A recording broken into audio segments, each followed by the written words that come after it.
3 invités avec nous chaque soir pour décrypter les mouvements de la planète marché. Alexandre Baradez est avec nous, chef analyste chez IG. Bonsoir Alexandre. Bonsoir. Christian Parizeau nous accompagne, économiste et président d'Altair Economics. Bonsoir Christian. Bonsoir. Et Elias Gallou est avec nous également, stratégiste investment global investment chez Bank of America Global Research. Bonsoir Elias. Bonsoir Grégoire. Elias, quel est l'état d'esprit des investisseurs? Bank of America Global Research notamment mène des enquêtes de référence depuis très longtemps auprès de la communauté mondiale des gestionnaires d'actifs. Quel est leur état d'esprit dans un marché où tout monte? Grégoire, vous parlez sûrement de la Fund Manager Survey, donc la publication, l'enquête que l'on effectue tous les mois auprès des investisseurs institutionnels. Le mois dernier, c'était à peu près 200 investisseurs institutionnels qui représentaient un demi-trillion qui ont répondu à notre enquête. Et le sentiment est bon. Le sentiment est bon. Le sentiment est surtout bon par rapport aux attentes sur les marchés actions, puisqu'on a l'exposition la plus forte depuis janvier. Rappelez-vous janvier qui était un moment aussi extrêmement bon. Le sentiment était quasiment euphorique. En revanche, les anticipations sur la macro ne sont pas euphoriques. On a davantage d'investisseurs qui pensent que l'économie mondiale va ralentir au cours des 12 prochains mois que l'inverse. Donc, le sentiment sur les actions est optimiste. Le sentiment sur la macro, je dirais qu'il est neutre. Et tout ça, en fait, si on doit réconcilier, il y a une tendance micro qui fait que les investisseurs sont extrêmement optimistes sur les actions. C'est évidemment l'intelligence artificielle qui pousse le sentiment à la hausse. Comment vous analysez, vous, en tant que stratégiste et les équipes avec lesquelles vous travaillez, Elias, comment vous analysez ce sentiment? Alors, vous avez un baromètre, Ouais. Alors c'est Greed and Fear, je sais pas, je me souviens plus de la terminologie Oui. chez Bank of America. Mais est-ce qu'on est dans une zone d'exubérance qui pourrait justifier peut-être un peu de prudence, au moins à court terme? Donc, vous faites référence au Bull and Bear Oui, Indicator. Bull and Bear. L'indicateur Pardon. Bull and Bear.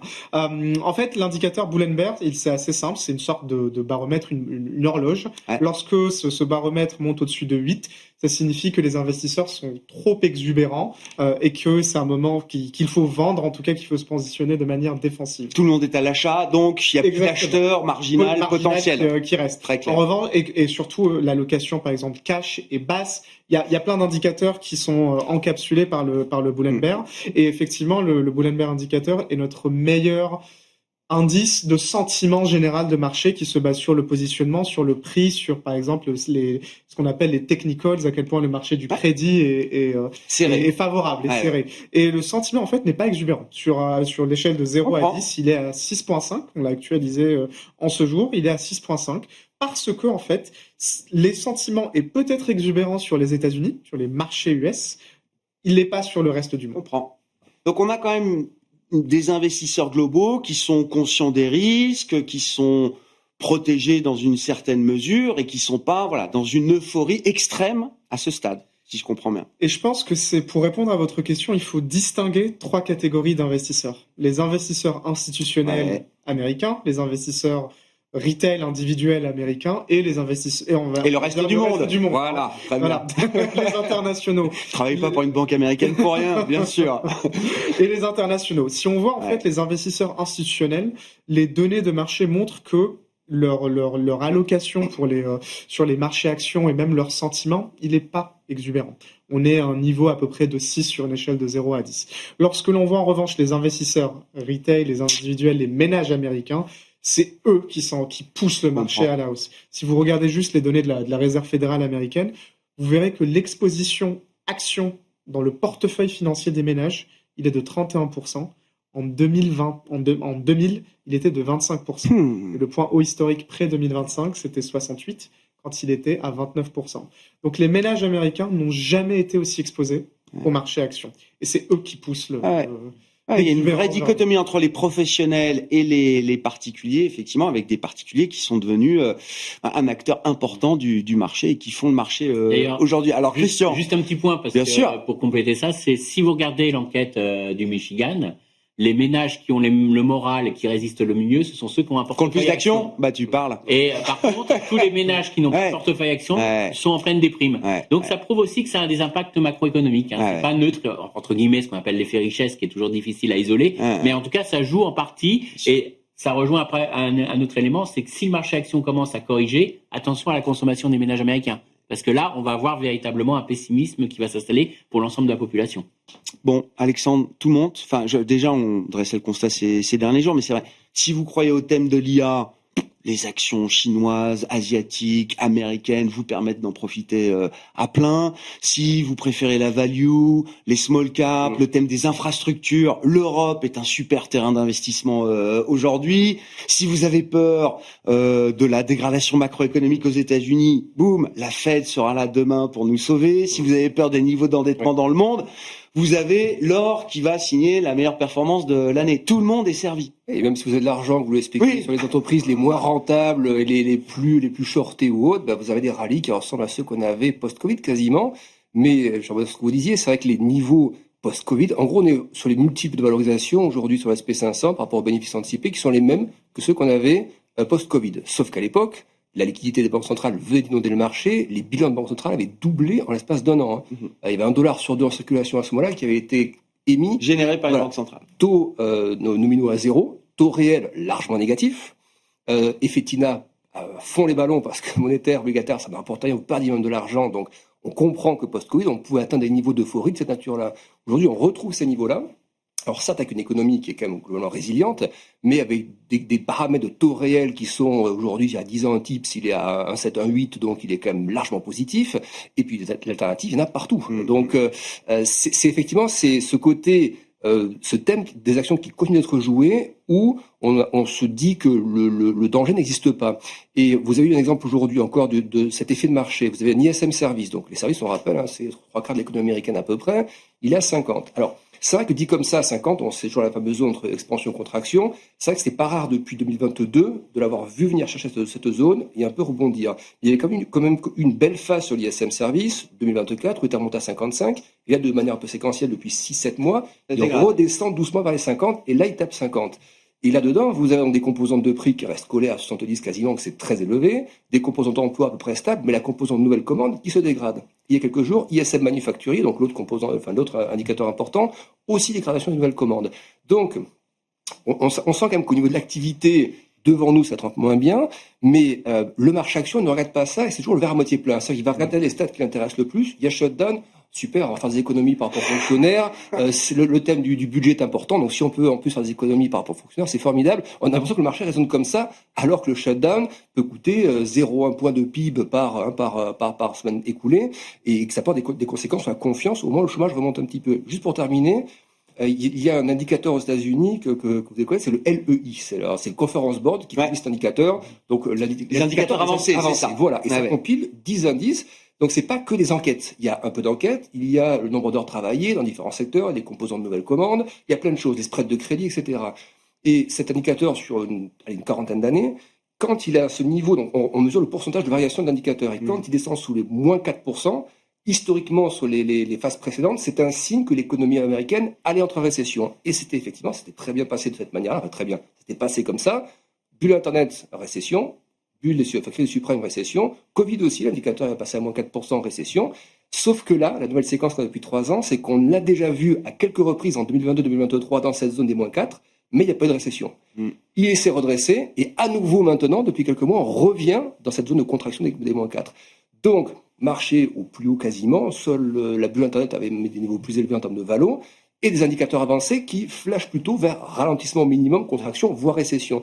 Et cette espèce de grand écart entre les softs, et sachant que le LEI, c'est pas que du soft, c'est aussi un peu de hard. Donc, c'est ce grand écart entre des pertes de marché et une vision d'économie qui, via les indicateurs avancés, est assez moyenne, moi qui me fait de plus, et je l'étais déjà il y a quelques mois, mais effectivement, je peux constater que les investisseurs, effectivement, en particulier, peut-être sont c'est quoi? C'est l'idée du put de la Fed? Que la dégradation est peut-être pas encore suffisante pour se dire que quelques baisses de taux ne régleront pas le problème d'une certaine manière? Oui, alors c'est sûr que l'idée que la Fed a repris les baisses de taux, que ça peut être de manière régulière jusqu'à la fin de l'année, même l'année prochaine, on dit don't fight the Fed. Donc ça, c'est l'argument classique. Donc on tire le marché à la hausse. Mais don't fight the Fed, moi j'ai vu un marché qui se battait contre la Fed au début d'année. Quand la Fed disait on met les baisses de taux, en pause, que le 10 ans remontait à 5%, les taux longs, etc. Le marché se bat en permanence avec la Fed. Et la Fed disait attention aux effets sur la durée des taxes commerciales, etc. Le marché déjà à ce moment-là était relativement euphorique. Donc, don't fight the Fed quand ça nous arrange, oui, mais le marché s'est un peu battu contre la Fed sur ces questions d'effet de taxes douanières dont on n'a pas encore une vision assez complète aujourd'hui. Et il me semble que ces indicateurs avancés auprès des consommateurs, auprès des entreprises, traduisent un peu ça, cet effet des taxes, peut-être de réduction de marge aussi. Les entreprises qui ne peuvent pas transmettre ça aux consommateurs vont rogner un peu sur leur marge. Donc, c'est toute cette partie intermédiaire entre les exportateurs et les consommateurs qui va devoir absorber une partie de ces coûts. Qu'est-ce qui peut gripper ce marché ? Évidemment, quand tout va aussi bien sur les marchés, on se pose la question de savoir ce qui pourrait venir gripper cette machine, Christian. C'est un peu un problème. Je pense qu'aujourd'hui, on est sur une économie américaine qui reste en forte croissance, mais grâce à l'investissement autour de l'IA, on sait maintenant, alors il y a des débats, mais à peu près minimum la moitié de la croissance américaine du premier semestre, c'est l'intelligence artificielle, directement et indirectement. Attention, on prend en compte l'investissement, mais aussi la construction des data centers, la consommation d'électricité. C'est pas que l'ordinateur quand je dis 50%. Donc ça veut dire arrêtez juste 30 secondes sur ce chiffre. Oui. Dans la composition de la croissance américaine, d'avoir une proportion aussi importante générée alors par du capex, des investissements privés en l'occurrence, dans les logiciels, dans les équipements informatiques, dans les data centers, c'est très nouveau. Il y a quelques semestres en arrière, c'était pas du tout ce qu'on observait dans la composition de la croissance. C'est très spécifique là sur ce premier semestre de l'année. On a vraiment une accélération. On peut dire qu'on fait la croissance. La croissance est axée sur de l'investissement très capitalistique. Ouais. Alors le gros problème, c'est que c'est de l'investissement capitalistique. Alors bonne chose, on va dire, ça veut dire qu'on a une croissance sans emploi. Donc ça veut dire une croissance avec beaucoup de gains de productivité. Donc on va dire c'est plutôt bon pour les marchés, c'est plutôt une bonne nouvelle. Le gros problème, c'est la conso. C'est la consommation. Ça veut dire qu'on a une croissance au premier semestre qui est très dépendante de ces investissements massifs. Alors, je vais pas rentrer dans le débat sur investissement ou pas. On va rester là-dessus. On va juste rester sur un constat. C'est ça qui tire la croissance américaine. Ça veut dire que derrière, on a un marché de l'emploi qui se fragilise. Et ça, c'est là où est le talon d'Achille. C'est-à-dire que derrière, vous avez des secteurs qui commencent à perdre des emplois, qui commencent à licencier. Et c'est pas des créations d'emplois dans le secteur technologique et plus particulièrement dans la thématique de l'IA qui va compenser ces pertes d'emplois que l'on a, même si on somme derrière, si on fait la composante emploi de ces investissements autour de l'intelligence artificielle, la courbe elle remonte légèrement, mais ça n'a rien à voir par rapport à ce qui est en train de se passer dans le reste. Donc, en gros, les seuls secteurs qui créent des emplois aujourd'hui, c'est la santé et tout ce qui est assistance sociale. Bon, ça là-dessus, Trump va taper dessus à partir de l'année prochaine. C'est une des raisons que je te donne d'ailleurs. Ouais. C'est ce débat autour de ça, mais grosso modo, on sait que ça va fortement ralentir dans les prochains mois. Ça va se retourner. Et puis, on a d'autres secteurs, par contre, qui sont vraiment, ils commencent à perdre des emplois. D'ailleurs, si on commence à parler de légère destruction d'emplois au total, c'est qu'il y a des secteurs qui commencent à licencier. Alors, on a commencé dans un premier temps, on n'a pas ajusté les emplois parce qu'on était dans une situation de sous-effectif. C'est-à-dire que pendant un long moment, ce qui s'est passé, c'est que les entreprises ont plutôt réduit leurs postes non pourvus. C'est-à-dire que comme ça ralentissait, j'embauche pas. Et donc, on a vu ces postes non pourvus. Maintenant, on a le nombre de postes non pourvus par rapport au nombre de chômeurs qui est même inférieur au nombre de chômeurs, alors que c'était très largement supérieur. Il y avait avant 2 postes non pourvus pour un chômeur. Aujourd'hui, on est à 0,99, donc on est un petit peu en dessous. Donc ça prouve qu'on a fini les sureffectifs, on a pas mal ajusté. Donc maintenant, ça veut dire que si ça continue de ralentir, c'est l'emploi qu'on va attaquer. On va commencer à avoir les licenciements. Donc la vraie question, moi, que je trouve assez incroyable, c'est que Wall Street ne se pose pas la question, est-ce qu'il n'y a pas un problème sur la consommation ? C'est-à-dire qu'on nous a dit pendant des années et des années que l'économie américaine, c'est avant tout le consommateur américain, que la croissance américaine, c'est le consommateur américain. Alors, sauf si vous pensez que tout ce qui est investissement sur l'IA va continuer, voire même s'accélérer, à un moment donné, il va bien falloir quand même qu'on trouve du relais de croissance dans le consommateur américain. Et le gros risque que vous avez aujourd'hui, c'est quand même un consommateur américain qui est sous pression. Il paye plus cher son électricité à cause de l'IA. Il a plus de hausse de salaire parce qu'il sent que c'est très difficile de trouver un emploi. Vous avez l'enquête de la Fed de New York qui indique, qui interroge les ménages américains de savoir si vous perdez votre emploi, quelle est la probabilité que vous retrouviez un travail. Et là, on est au plus bas depuis que cette enquête. Donc ils commencent à s'inquiéter pour leur job et pour la capacité, leur capacité à retrouver un emploi. Ils savent que s'ils perdent, et d'un seul coup, on a l'enquête ADP qui nous montre encore que les personnes aujourd'hui, les salaires ralentissent assez nettement. Donc on va dire c'est super, il n'y a pas d'inflation, il n'y a pas de risque boucle prix-salaire. Oui, c'est bien pour la banque centrale, mais c'est pas du tout bien pour la consommation. Donc moi, ce que je trouve incroyable, c'est cette résilience des marchés à vouloir regarder que l'IA, que l'investissement, qu'une croissance qui se maintient, que des gains de productivité, sans se poser la question, mais qu'est-ce qui se passe sur le consommateur américain ? Donc là, on a complètement mis de côté le consommateur américain, et moi, je pense que la faille du scénario de Wall Street, parce que le scénario un peu idéal de Wall Street, c'est un léger ralentissement de l'économie américaine. Quelques baisses de taux. Voilà, une inflation qui va pas perdurer, qui va peut-être un petit peu monter à cause des droits de douane, mais que c'est ponctuel, ça va chuter parce que ça va pas durer. Et derrière, une banque centrale qui baisse les taux. Donc j'ai la croissance, pas d'inflation et baisse de taux. Donc forcément, je vais plus haut. Mais on oublie complètement le consommateur américain. Où est le consommateur américain ? Moi, je pense que c'est là où, s'il y a une mauvaise surprise, c'est vraiment là qu'il va falloir se focaliser. Bon, et c'est là où il y a quand même 3 mois très forts de vente au détail. Oui, je dis pas le contraire. À travers l'été. Je dis pas que le consommateur américain va pas d'un seul coup arrêter de consommer. Ouais. Parce que ce qui se passe, c'est qu'on voit que pour l'instant, la crise, elle touche qu'une petite partie de la population. Là où le taux de chômage remonte, c'est sur les 25 ans, les moins de 25 ans. Donc, on a vu, ça a vraiment remonté très vite. Pourquoi ? Parce que les jeunes, ils sont concurrencés par l'IA, on n'en embauche pas, les entreprises ont arrêté d'embaucher. Donc, les gens qui veulent rentrer sur le marché du travail, ils trouvent pas d'emploi. Par contre, les gens qui sont en poste, ils gardent leur emploi.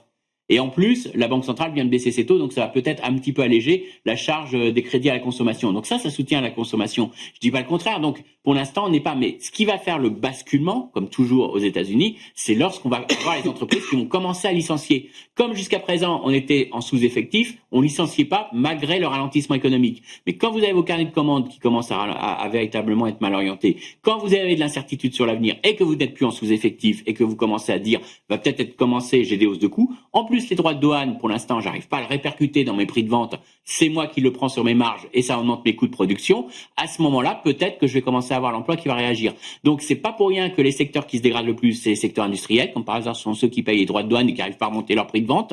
C'est pas pour rien. La dernière enquête qu'on a eue aussi, on a beaucoup de chefs d'entreprise qui disent qu'ils n'arrivent pas à répercuter les hausses de droits de douane aux consommateurs américains. Donc, finalement, peut-être que la consommation va résister un petit peu encore quelques mois, mais la clé, c'est on peut pas avoir une dégradation du marché du travail et être super optimiste pour le consommateur américain. Donc, à un moment donné, ça va se retourner et c'est ça qu'il faut surveiller de très près. Bon, ça veut dire quoi, Elias ? Le marché a raison d'imaginer que la Fed va baisser ses taux, continuer de le faire, y compris à travers l'année 2026. Là, on parlait de la bataille permanente entre les marchés et la Fed. Comment on explique ce positionnement avec un discours quand même de Jérôme Powell qui essaye de rester équilibré entre l'inflation et le marché du travail ?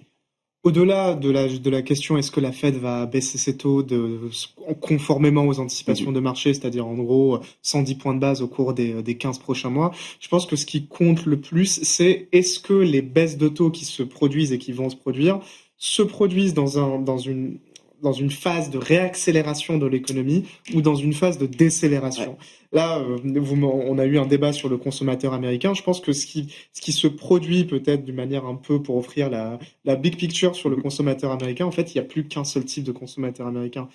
Il y a 2 types, au moins. Il y a en fait ceux qui détiennent des actions, ceux qui font partie du top 20% du consommateur des ménages, et il y a le reste qui ne détiennent pas des actions ou justement qui subissent l'inflation core qui reste qui reste proche de 3%, mais où on a vu les prix d'énergie, de l'électricité en particulier qui montent de 6% en rythme annualisé dans certains endroits des États-Unis, ces mêmes endroits où sont installés les data centers qui vont alimenter l'intelligence artificielle.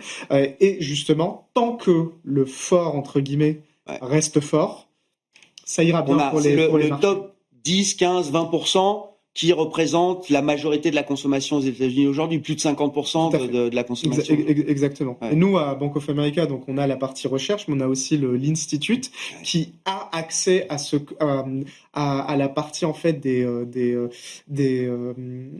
cartes bancaires, des paiements bancaires de notre banque de détail aux États-Unis, et c'est exactement ce qu'ils voient. Ils voient justement que le top quintile de la population, la croissance de la consommation de cette partie accélère, voire que la croissance de la consommation de tout le reste décélère. Donc une économie à 2 vitesses, ou en tout cas 2 histoires, 2 mondes derrière cette croissance américaine, c'est ça ? Absolument, c'est pour ça qu'aujourd'hui, si vous comparez Wall Street à Main Street, c'est 6 fois, Wall Street représente 6 fois Main Street.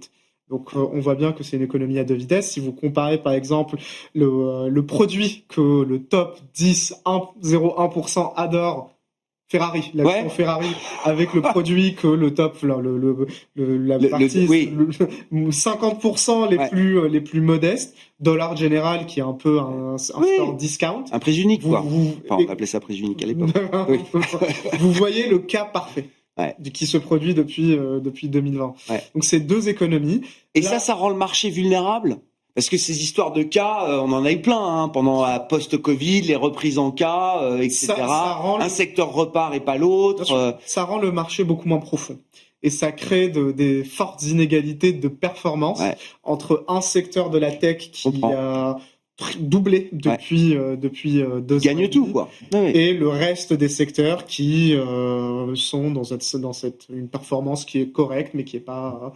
Qui pâtit de la performance de la tech. C'est surtout ça. Maintenant, là où je rejoins l'inquiétude sur le consommateur, c'est qu'on voit des marqueurs de fort ralentissement de la consommation. Et moi, j'étais avant de rejoindre mon équipe il y a 3 ans, j'avais une expertise crédit. Et en fait, ce qu'on a vu ces 2 dernières semaines, c'est une vague de défauts sur le secteur auto, sur tout ce qui First Brand, c'est ça notamment. First Brand, CarMax, et ça c'est pas anodin. Lorsqu'on a des défauts idiosyncratiques qui se produisent simultanément, c'est que quelque chose se passe. La grosse différence, c'est que ce n'est pas systémique. Le prix des credit spread indique que pour le moment, il n'y a pas de contagion. Il n'y a pas de contagion, il n'y a pas de diffusion. Mais oui, effectivement, voir des noms d'émetteurs faisant défaut qui font à nouveau les gros titres de la presse, ça faisait quelque temps que c'était pas arrivé. Qu'est-ce qu'on surveille dans ce marché? Alors, le thème de l'IA, est-ce qu'on est en 1996 ou est-ce qu'on est, je sais pas, au dernier trimestre 1999, c'est-à-dire quelques mois avant le pic, le climax de la bulle, Alexandre? Je sais pas comment on répond à cette question. Je vous la pose en tout cas. Et surtout, comment on s'expose quand même à ce thème technologique qui paraît être un thème structurant de long terme en essayant de naviguer dans des valorisations qui peuvent faire peur. Mais c'est vrai que le poids de la tech, alors ça, moi, j'ai vu ces graphiques, les 10 plus grosses boîtes du SP500, c'est 40% de la market cap aujourd'hui du SP500. Donc, on dépasse là, effectivement les niveaux qu'on avait atteints en 2000 sur d'autres entreprises. La contribution au profit, c'est à peu près 1/3 des profits sur ces 10 boîtes. 10 boîtes font 1/3 des profits globaux du SP500. Donc là aussi, on dépasse les sommets précédents de 2000. Donc, il y a ce phénomène d'hyperconcentration et du coup de concentration aussi dans la performance du PIB aujourd'hui. Donc, c'est à la fois un sujet sectoriel du marché et un sujet macro également. Après, vous aviez, j'ai vu un de vos invités, Laurent Martin, vous avez de temps en temps, qui a posté quelque chose. Alors, j'ai pas de vous trouver les graphiques, mais c'est intéressant.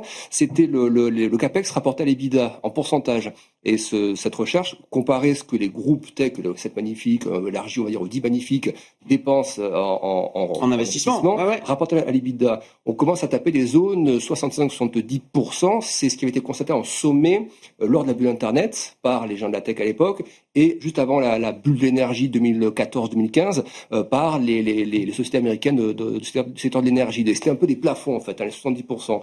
Donc on se rapproche aussi de ces niveaux d'investissement absolument titanesques, avec toujours la question de à quelle vitesse on rentabilise ça. Et ça, c'est des sujets qu'on a lors de la bulle Internet, qui n'est pas de dire est-ce que c'est l'avenir. Ça a été l'avenir, mais il y a quand même une énorme phase, je dis pas de trace du désert, mais de digestion, de consolidation, avant de voir la rentabilité absolument phénoménale des Meta, des Microsoft ou autres.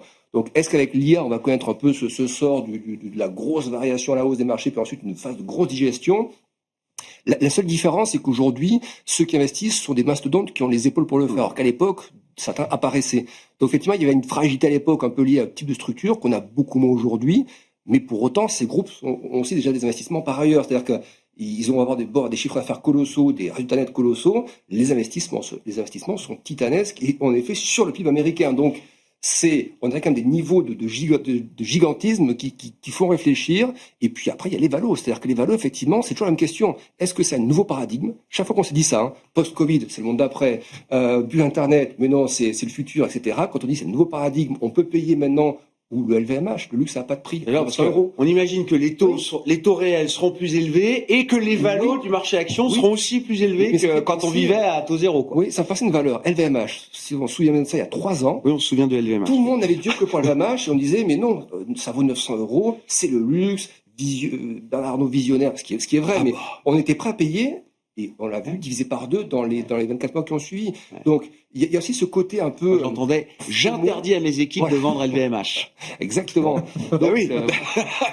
Et la question, moi, se pose aujourd'hui carrément sur des Microsoft, sur des Apple, des Tesla, quand on voit le rallye, le redémarrage, je crois même le record touché par Tesla. Oui, il y a la conduite autonome qui est pas loin, mais on est à 200 et quelques, on remonte à des 450, 500. C'est ce qu'on disait tout à l'heure, c'est le retail. C'est le retail. Oui, et donc, je parle juste là, le retail aussi, la question du retail, c'est la question des produits qui sont utilisés. C'est-à-dire que le retail, on le sait tous, c'est un peu la génération un peu YOLO aussi du post-Covid. C'est-à-dire que c'est un peu la génération, on est prêt à tout risquer, donc si ça monte, et quand ça chute, ça chute. C'est un peu le côté sans transition. Il n'y a pas le achat, conserver et vendre. C'est achat ou vente aux États-Unis, alors qu'en Europe, on voit qu'il y a cette consolidation, CAC, DAX, on sait conserver et être tranquille en Europe. J'allais dire, l'avantage, c'est que le marché américain, évidemment, c'est très bien, et ça restera toujours le marché leader, avec cette capacité à innover, etc.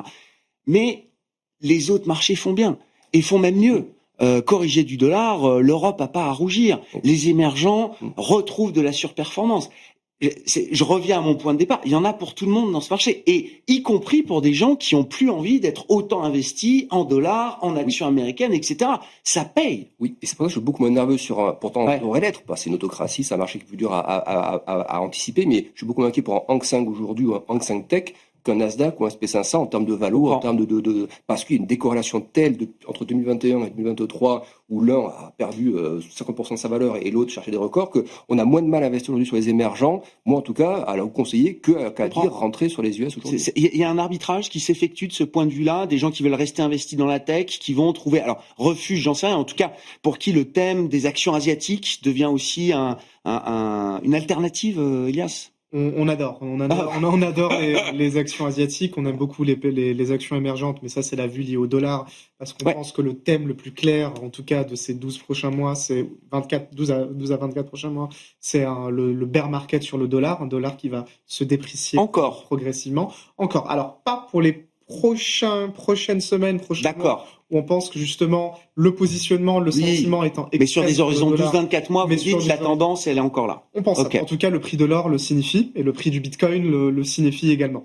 Et on aime beaucoup justement jouer la tech à partir de, en augmentant l'exposition en Asie, en Chine en particulier.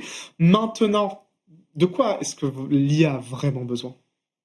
D'énergie, de matières premières, d'énergie. Donc mes collègues de la recherche à Bank of America ont publié ce super papier la semaine dernière centré sur l'électricité, la demande en électricité. Vous savez que le shift par exemple sur ChatGPT, lorsqu'on passera à du texte, en textant à ChatGPT, à la vidéo, qui est la prochaine étape. Est-ce combien de réacteurs nucléaires pour ça ?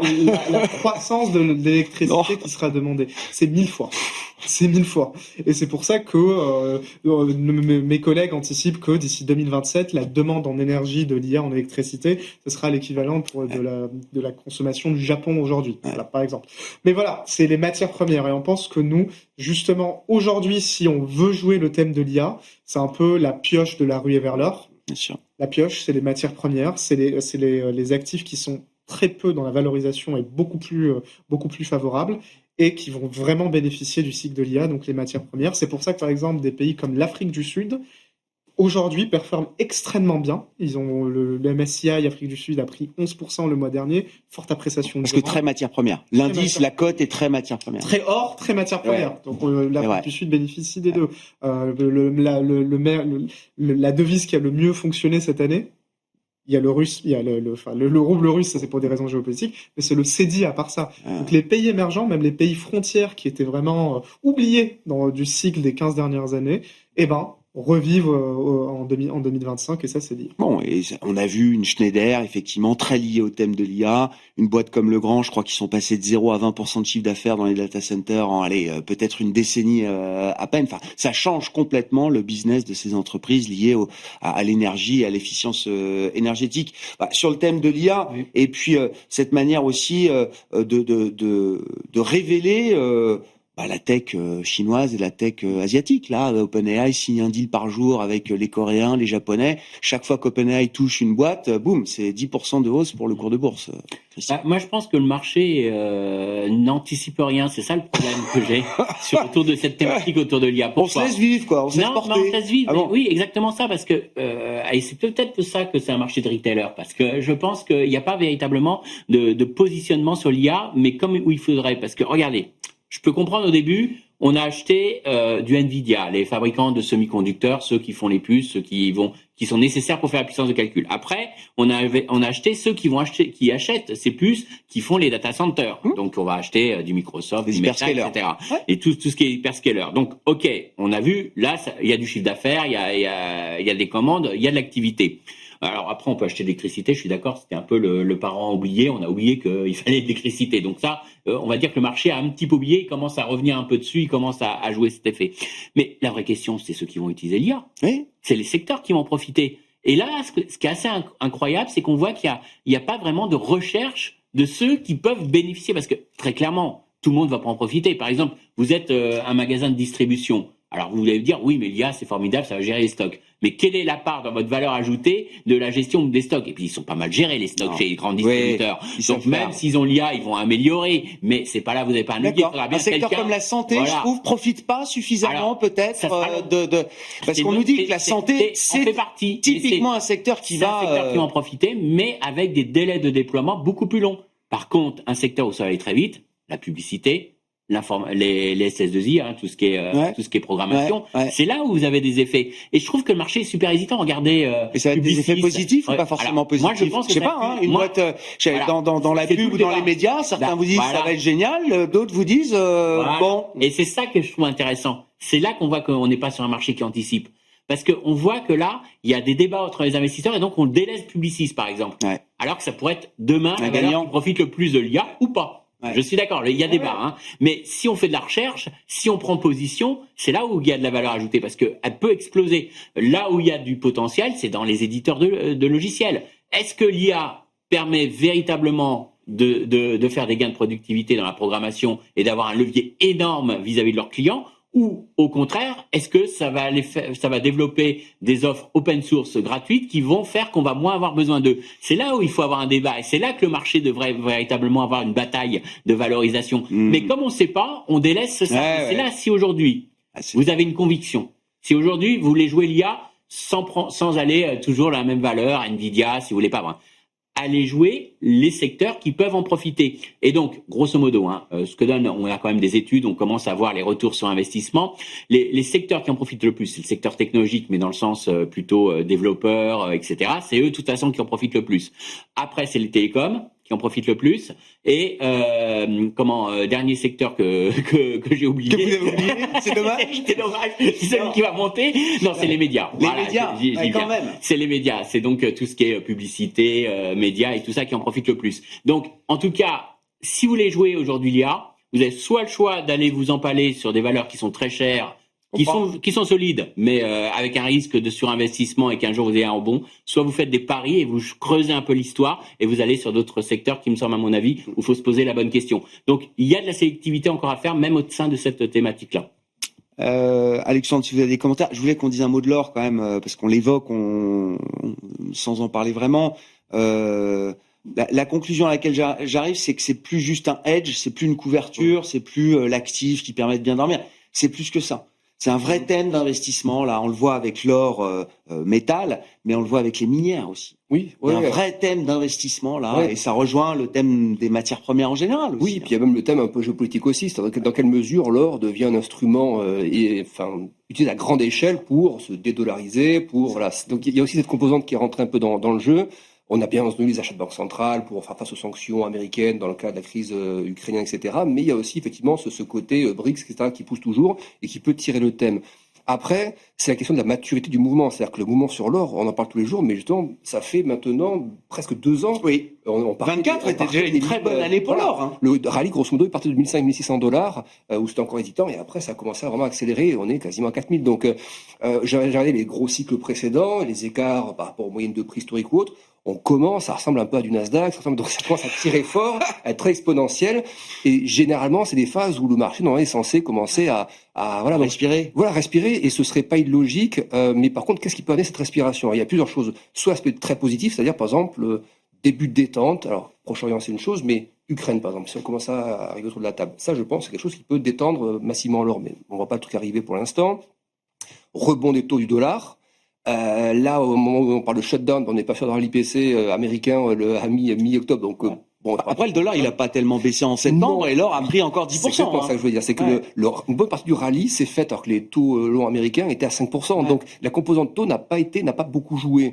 Mais est-ce qu'à un moment donné, du coup, il faut l'ignorer pour autant tout le temps? Il y a des phases, c'est toujours pareil. Le marché va avoir une marotte. En ce moment, il y a une corrélation et puis il y en a une autre. Et puis on passe à une autre. Donc c'est vrai qu'il y a plein de thèmes. Et après, est-ce qu'il n'y a pas aussi un peu le thème spéculatif? C'est-à-dire qu'à un moment donné, quand ça s'emballe, il y a un peu d'effet FOMO, il faut y être. On voit que l'argent à côté, même s'il y a des thématiques industrielles ou autres qui rentrent là-dedans, l'argent aussi commence à se rapprocher. Il y a beaucoup de retard sur l'argent, mais commence à se rapprocher sur le record historique de 2011, je crois. Et hier, on a vu un mouvement, le dollar a à peine rebondi, de rien du tout, 0,203, moins 5 dollars, quasiment une droite sur l'or. Donc on a vu la thématique dollar. Quand ils sont un tout petit peu renforcés, hop, ça a eu un effet démesuré par rapport au mouvement sur l'or. Donc, est-ce que c'est pas ça le prochain mouvement, ce que vous disiez? Peut-être l'or qui, à un moment donné, serait un peu racheté pendant quelques temps, et puis ça servirait du coup de moment un peu d'alibi pour prendre un peu ses gains. Moi, je commencerais à me méfier un tout petit peu à court terme, mais par contre, sur l'argent, à côté, je pense que le fait de retrouver un sommet comme ça, que ce soit sur un indice ou autre, quand on retrouve un sommet en général, on hésite un peu, comme le Nikkei quand il a trouvé son record des années 90, et après on part au-dessus. Donc je pense que c'est quand même, il faut rester long. L'once d'or peut-être pas tout de suite, mais l'argent, un peu, les creux sont plutôt des buy the dip. Voilà, pour le coup, je comprends. Je suis assez favorable à acheter le thème Como et l'argent dedans. Alors le thème des matières premières, mais spécifiquement sur les métaux précieux et sur l'or, c'est quelles est les réflexions que vous avez, Elias? En fait, il y a les réflexions fondamentales qui sont basées sur les relations historiques, l'or, les taux réels, l'or par rapport, en fait, est-ce que c'est une valeur refuge? Je pense que la tendance qui est claire, c'est que l'allocation des investisseurs vers l'or, elle est orientée à la hausse. D'accord. Donc on a commencé dans notre Global Fund Manager Survey à poser la question aux participants, quelle est votre exposition sur l'or? Et en fait, l'exposition moyenne pondérée pour les investisseurs institutionnels, c'est 2,4%. Et il y avait 39% dont l'exposition est de 0%. Ça, c'est pour les investisseurs institutionnels. Pour les clients privés, donc on a notre wealth management business aux États-Unis, ça c'est leur allocation or, c'est 0,4%. Wow. Ah ouais, très faible. Donc on voit qu'il y a tout à faire sur l'or. Si l'or devient en fait un actif qui est considéré comme l'ensemble des autres actifs, je pense que la capacité de hausse est difficile à quantifier juste en se basant sur les relations historiques. Après, il y a les thèmes de long terme. Et l'un des thèmes de long terme, c'est tout ce qui est tout le questionnement autour de l'indépendance de la Réserve fédérale, oui, ça joue, bien sûr. Et donc, en fait, la principale alternative à ça, c'est l'or. Vous parliez tout à l'heure du fait que l'or ressemblerait au Nasdaq aujourd'hui. Si on voit depuis 1970, il y a eu 3 grands bull markets sur l'or. Dans la première partie des années 70, au début des années 2000 et depuis 2022. On est quand même très loin de la hausse qu'on a observée, par exemple, au cours du premier... L'ampleur de la hausse est encore... je comprends. Et juste par petite histoire, la question que vous posez dans le Global Fund Manager Survey, elle est nouvelle sur l'or? Depuis août. Ah oui, intéressant. Après, pour l'or, il y a aussi un élément, il y a un acheteur qui suit pas du tout de logique, c'est les banques centrales. Oui, continuent d'acheter. Insensibles au prix. Ils sont insensibles au prix, c'est un choix politique, ça, c'est un acheteur de fonds. Je ne dis pas que ça n'empêchera pas l'or de baisser, attention, je ne dis pas que ça ne ferait pas. Non, mais pour des spéculateurs, j'imagine que c'est rassurant. On sait qu'il y a des gros acheteurs derrière. On n'est pas le seul à acheter, quoi. Voilà, il y a un acheteur un peu en dernier ressort, parce qu'on veut se désensibiliser du dollar. Ça contribue d'ailleurs à la baisse du dollar, faut pas l'oublier non plus.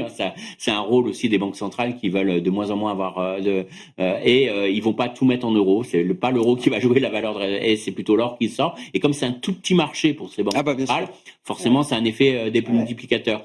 Mais ce qui est intéressant, et ça c'est un vrai élément sur lequel je travaille actuellement, c'est ces changements de corrélation entre les marchés et les changements de causalité qu'on observe actuellement. Et à chaque fois, vous aviez toujours la corrélation inverse entre l'obligataire, les actions, qui est plus le cas. Et à chaque fois, c'est bien de reprendre toutes ces corrélations, voir en quoi elles ont changé, et de voir surtout, à se poser la question, est-ce que c'est juste une histoire de court terme, ou est-ce qu'on a un changement vraiment profonds. Et je pense que dans les changements de corrélation de l'or, je pense qu'il y a des changements profonds, ça joue. Par contre, est-ce que sur l'obligataire, on anticipe une histoire différente que sur les actions? Là, ça vaut le coup de se poser la question et de creuser le sujet. Parce que dans cette décorrélation, dans cette inversion de corrélation, est-ce que c'est soit l'image d'une bulle, et dans ce cas-là, on est clairement, c'est un signal de bulle, ou alors est-ce qu'on peut l'expliquer par une histoire différente? Et là, on a plus de mal quand même. On se dit que quand même, c'est beaucoup plus compliqué, parce que d'un côté, on a quand même un marché action qui nous dit plus de croissance, plus d'inflation, c'est pas forcément mauvais. Hein, on peut comprendre qu'il monte là-dessus, mais parce que l'IA, bon, même vous y croyez, vous dites c'est plus de croissance, quoi qu'on en pense. Et de l'autre, on a un marché obligataire qui nous dit quand même, voilà, il y a quand même on monte parce qu'on est pessimiste quand même quelque part, et que finalement cette inflation va peut-être plutôt peser sur la croissance que d'être une inflation définitive. Donc là, on voit que on verra. Il y a les prochaines turbulences seront l'occasion de vérifier si l'obligataire très stable, redevient une valeur refuge ou pas en cas de perturbation de marché. Merci beaucoup, messieurs. Merci d'avoir été les invités de Planète Marché ce soir. Christian Parizeau, le président d'Altair Economics, Alexandre Baradez, IG, et Elias Gallou, Bank of America Global Research, était avec nous autour de la table.